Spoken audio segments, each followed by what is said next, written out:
안녕하세요. 여러분의 교양학부입니다. 자, 오늘은 위정편 18장입니다. 자, 위정편 18장은 자장이라는 공자의 제자가 나옵니다. 자장에 대해서 살펴보기 위해서는 우리 자하라는 제자와 함께 살펴보는 게 좋습니다. 자하도 앞으로 나오게 될 건데요. 자, 자하와 자장은 약간의 라이벌 같은 그런 제자였습니다. 나이도 비슷했고요. 두 제자 모두 논어에 총 20회 등장합니다. 비슷하죠? 자, 자하는 위나라 출신이고요. 자장은 진나라 출신입니다. 공자가 노나라 출신이라고 하니까 이 두 제자는 공자에게 배우기 위해서 노나라로 유학을 오게 된 거겠죠. 그런데 자장과 자하는 사실 공자보다 거의 40살이 훨씬 넘게 차이가 납니다. 그렇게 되면은 이제 공자 사후에도 자아와 자장은 남게 되겠죠. 공자가 굉장히 오래 살아서 어떤 제자들은 공자보다 일찍 죽는데 자아와 자장은 거의 마지막 제자이기 때문에 이 제자들은 여전히 공자 사후에도 남아가지고 자신의 학파를 형성하게 됩니다. 공자가 죽자 자장도 자하도 모두 자기의 나라로 돌아가게 됩니다. 자기의 나라로 돌아가가지고 자기 스스로 학파를 형성하게 되는데요. 이게 바로 지역마다 어떤 학파를 형성하는 제자 백가의 시초가 되지 않았나 라고 이야기하고 있습니다. 자, 그런데 자장과 자하는 굉장히 성격이 다른데요. 먼저 자하를 보면은 우리가 생각하는 그 유학자 있죠? 그런 사람과 굉장히 유사합니다. 공부를 하는 사람이죠. 그리고 자하는 사실 글을 굉장히 많이 남겼다고 합니다. 이게 우리가 공자의 제자들 중에서 뭐 덕행이 높거나 아니면 정치를 잘했다거나 언변이 좋았다거나 이런 사람들의 특징 같은 경우는 그 당대에는 굉장히 이름을 날렸을지 몰라도 사실 지금까지 뛰어남을 기억하기는 쉽지가 않습니다. 그런데 글이라고 하는 거는 굉장히 오래 남게 되거든요. 그래서 자하 같은 경우는 나중에 역사적으로도 아주 뛰어난 평가를 받기도 합니다. 그런데 이런 자하와 다르게 자장은 약간 기술, 유학 기술, 그러니까 유술이라고도 하는데요. 유학을 기술적으로 많이 공부한 사람입니다. 기술, 유학의 기술이라고 하면은 이거를 정치적으로 어떻게 써먹는지 이런 얘기가 되겠죠. 그래서 자아와 자장은 사실 공자가 살아 계실 때부터 굉장히 분열의 조짐이 곳곳에서 드러납니다. 논어에서도 마찬가지고요. 자, 이런 자장은 이름이 전손사입니다. 성이 전손이고요. 이름이 사입니다. 조금 비슷한 이름 기억나시나요? 단목사. 성이 단목이었던 자공이 있죠. 굉장히 똑똑했던 자공의 이름도 역시 사였습니다. 전손사인 자장은 공자보다 48살이 어렸습니다. 굉장히 나이 차이가 많이 나는 사람이었죠. 그럼에도 불구하고 공자의 가장 뛰어났던 13명의 제자 중에 한 사람으로 이름을 올리고 있습니다. 자장은 성격이 굉장히 자로처럼 불같고 성격이 급하고 의를 중시하고 정열이 넘치고 이런 성격을 가지고 있었다고 해요. 그래서 친구도 많았고 생긴 것도 굉장히 잘생겼다고 하고요. 그런 자장을 공자가 평가할 때 지나치다라고 평가한 구절도 있습니다. 나중에 같이 살펴보게 될 수 있습니다. 자, 요런 자장의 특징을 한번 생각을 해보시고 요 글을 읽어보시면 좋을 것 같습니다. 자, 그런 자장이요. 녹에 대해서 배우고자 하였다고 합니다. 녹. 우리가 왜 국가에서 일을 하는 거를 녹을 먹는다라고 얘기를 하죠. 그게 바로 이 녹자입니다. 그러니까 녹에 대해서 어조사 우조는 뭐뭐에 혹은 뭐뭐로 등등으로 쓸 수 있는데요. 녹에 대해서 배우고자 한다는 거는 내가 국가에서 어떤 쓰임을 받고 지금으로 치면 공무원 같은 개념이죠. 국가의 쓰임을 받으면서 녹을 먹고 싶다. 그러면 어떻게 해야 되냐? 이런 배움을 얻고자 했습니다. 자장다운 질문이 되겠죠. 여기 유술이라고 평가되는 자장의 특징을 그대로 보여주는 그런 문장이라고 할 수 있습니다.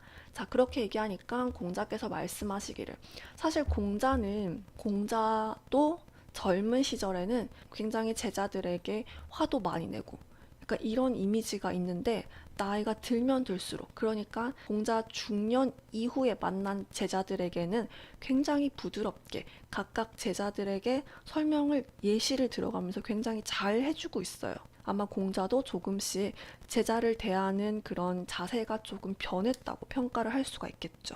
자, 여기서도 마찬가지입니다. 자장이 녹봉에 대해서 배우고자 하니까 공자께서 말씀하시기를 많이 들어라, 많이 듣고서, 자, 빠뜨릴 걸자는 대궐걸 할 때 쓰이기도 합니다. 대궐의 걸자로 쓰이기도 하는데 동사로 쓰이면 빠뜨리다 라는 뜻을 가지고 있습니다.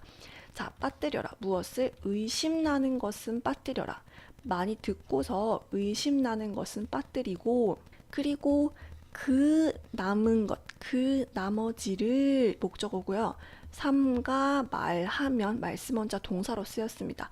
삼가 신중하게 말하면, 곧즉자 면자죠. 허물이 적다.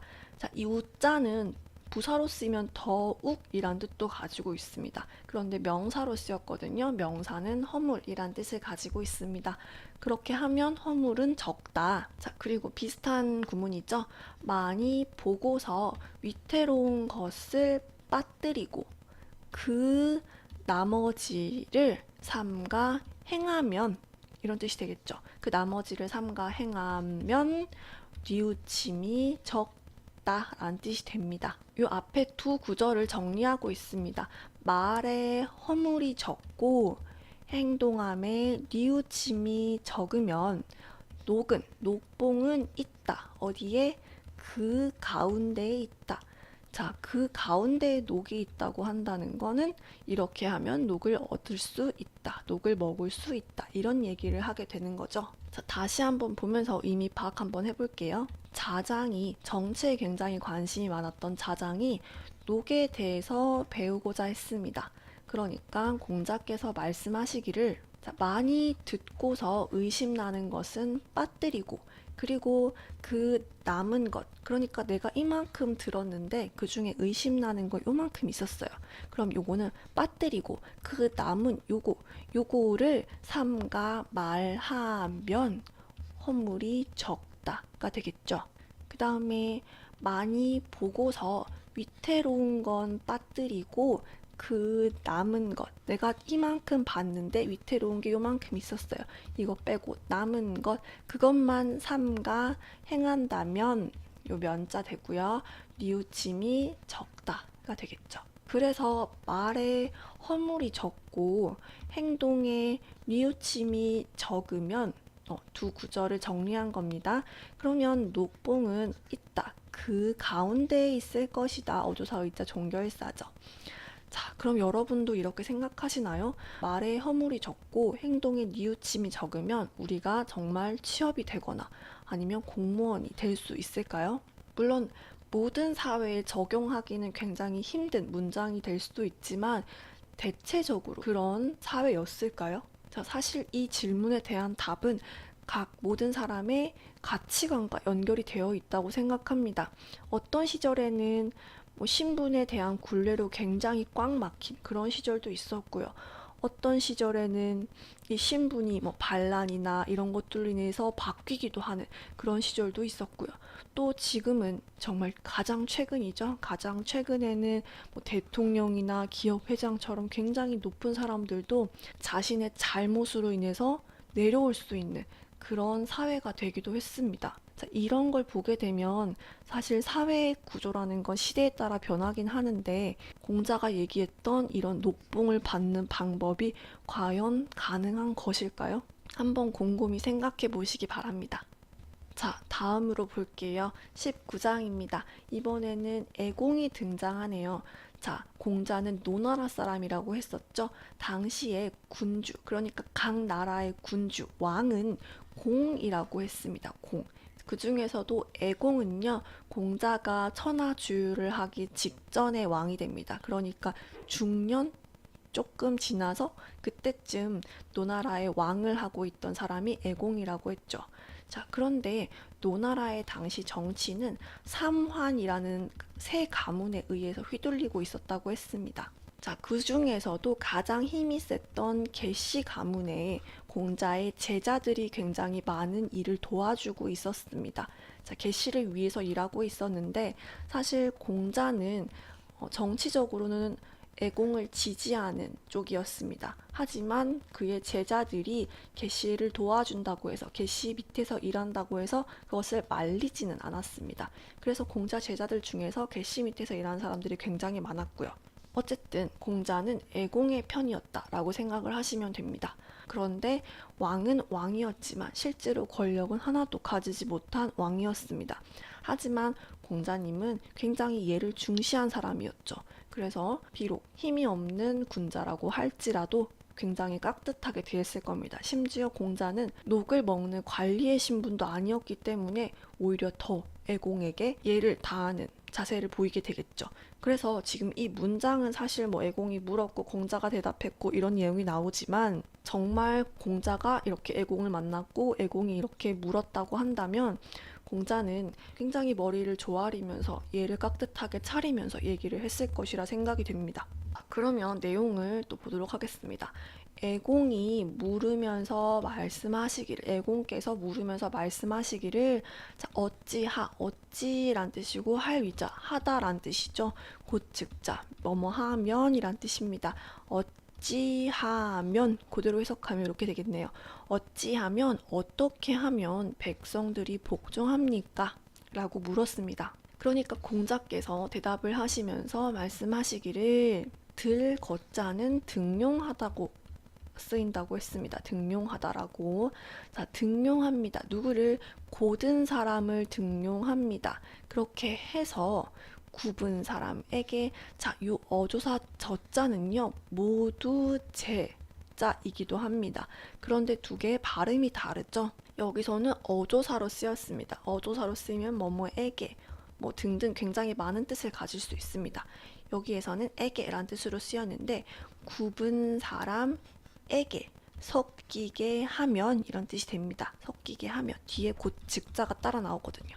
자, 다시 보면 애공이 어찌하면 백성들이 복종합니까? 라고 물었는데 공자께서 대답하시기를, 고든 사람을 등용해서, 자, 어떤 조직이 뭔가 오래되면 매너리즘에 빠지고 이런 형태가 되겠죠. 그런 굽은 조직, 굽은 곳에 굽은 사람들에게 섞이게 하면, 고든 사람이 이렇게 쏙 들어가게 되면 이란 뜻이 됩니다. 그렇게 되면 백성들은 복종할 겁니다. 그 다음에 굽은 사람을 등용해서 섞이게 한다. 누구에게? 고든 사람들에게 섞이게 한다면 되겠죠? 한다면 백성들은 복종하지 않을 겁니다. 다시 한번 보겠습니다. 애공이 물으면서 말씀하시기를, 어찌하면 백성이 복종합니까? 그러니까 공자께서 대답하시며 말씀하시기를, 고든 사람을 들어서 굽은 사람에게 섞이게 하면, 그러면 백성들은 복종합니다. 이번에 굽은 사람을 등용해서 고든 사람들에게 섞이게 하면 백성들은 불복합니다 라는 뜻이 되겠네요. 자, 어떤 조직이 있다면 사실 그 조직에는 대부분의 사람들은 분위기에 휩쓸리게 되고요. 어떤 고든 사람 혹은 굽은 사람, 이런 사람들에 의해서 굉장히 분위기가 좌지우지하죠. 어떤 조직에 좋은 사람이 한 명 들어감으로 인해서 굉장히 그 분위기가 좋게 바뀔 수도 있고, 나쁜 사람이 들어감으로 인해서 그 물을 흐릴 수도 있겠죠. 이런 걸 지금 공자는 얘기하고 있는 것 같습니다. 어떤 조직이 있는데 그 조직에 사람을 적절히 잘 쓰고, 특히 고든 사람을 잘 써라. 그렇게 하면 백성들이 복종할 겁니다 라는 뜻이 됩니다. 특히 애공은 실제로 자신의 권력을 뽐낼 수 있는 그런 힘을 가지고 있지 않은 사람이었습니다. 그러니까 오히려 공자에게 이런 질문을 할 수도 있지 않았나. 백성들이 어떻게 하면 나에게 복종합니까? 이런 질문을 할 수도 있지 않았나 생각이 듭니다. 그러니까 공자의 말씀은 등용을 잘해라. 좋은 사람을 등용하여라. 이런 뜻이 되겠죠. 자, 벌써 위정편도 거의 끝나가고 있습니다. 지금까지 오시느라 수고 많으셨고 다음 시간에 또 뵙겠습니다.